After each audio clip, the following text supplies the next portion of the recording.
নমস্কার, 91.2 FM radio সুন্দরবনের সকল শ্রোতা বন্ধুকে জানাই স্বাগত এই বিশেষ প্রতিবেদনে। জেলা নির্বাচন আধিকারিক ও জেলা শাসক উত্তর 24 পরগনা থেকে এক প্রেস বিজ্ঞপ্তিতে জানানো হচ্ছে যে পশ্চিমবঙ্গে আসন্ন বিধানসভা নির্বাচন 2026 সম্পূর্ণরূপে হিংসামুক্ত, ভয়মুক্ত, প্ররোচনাবিহীন এবং ছাপ্পা বা অবৈধ ভোট মুক্ত ভাবে সম্পন্ন করার জন্য প্রয়োজনীয় ব্যবস্থা গ্রহণ করা হয়েছে।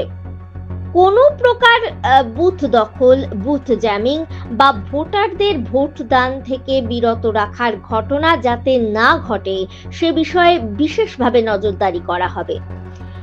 কোনো রাজ্য সরকারি কর্মী, পাবলিক সেক্টর আন্ডারটেকিং, স্বশাসিত সংস্থা অথবা স্থানীয় প্রশাসনিক কার্যালয়ের কোনো কর্মী যদি নির্বাচন প্রক্রিয়ায় কোনো প্রকার বাধা সৃষ্টি করেন তবে তার বিরুদ্ধে যথাযথ আইনানুগ ব্যবস্থা গ্রহণ করা হবে।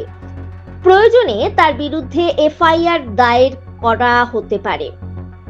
উত্তর 24 পরগনা জেলার 5টি মহকুমায় মোট 33টি বিধানসভা এলাকায় বিগত 3-4 দিনে নানা গুরুত্বপূর্ণ স্থানে জেলা নির্বাচন আধিকারিক নিজে পরিদর্শন করেন। প্রতিটি এলাকাতেই জেলা নির্বাচন আধিকারিকের তরফে সর্বস্তরের সরকারি আধিকারিক ও কর্মীবৃন্দকে সুষ্ঠু ও অবাধ নির্বাচনের স্বার্থে নির্বাচন কমিশনের এই নির্দেশিকা সম্পর্কে সচেতন করা হয়। এছাড়াও নির্বাচন কমিশনের এই নির্দেশিকা রিটার্নিং অফিসারদের মারফত সকল স্তরের আধিকারিক ও কর্মীবৃন্দের মধ্যে পৌঁছে দেওয়া হবে। দর্শকদেরকে আমি আন্তরিক শুভেচ্ছা জানাই। আপনারা জানেন 15 মার্চ পশ্চিমবঙ্গে বিধানসভা নির্বাচনটা ঘোষণা করা হয়েছে। এই ঘোষণার সঙ্গে সঙ্গে মডেল কোড অফ কন্ডাক্ট ফোর্সে চলে এসছে।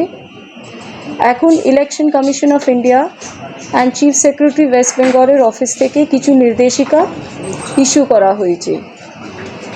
ওই নির্দেশিকাতে যেটা জানানো হয়েছে তার জন্য আজকে আমরা এই প্রেস ব্রিফিংটা করছি। আমাদেরকে নির্বাচনটা ভায়োলেন্স ফ্রি, হিংসামুক্ত, ইন্টিমিডেশন ফ্রি, কোনো ভয় দেখানো যাবে না, ইনডিউসমেন্ট ফ্রি, নো ছাপ্পা ভোটিং, নো বুথ জ্যামিং আর সোর্স জ্যামিং, এইগুলো অ্যালাউ করা হবে না। রাজ্য সরকারের কোনো কর্মী, পিএসইউস, অটোনমাস বডিজ আর লোকাল বডিজে যদি কোনো এমপ্লয়ি ভোটের প্রক্রিয়াতে কোনো বাধা সৃষ্টি করেন তাদের বিরুদ্ধে কিন্তু অ্যাকশনটা নেওয়া হবে। দরকার হলে এফআইআরটাও করতে হতে পারে। উত্তর 24 পরগনাতে 5টি মহকুমাতে 33টি বিধানসভা এলাকায় আমরা গত 3-4 দিন ঘুরে ঘুরে সবটা পরিদর্শন করেছি।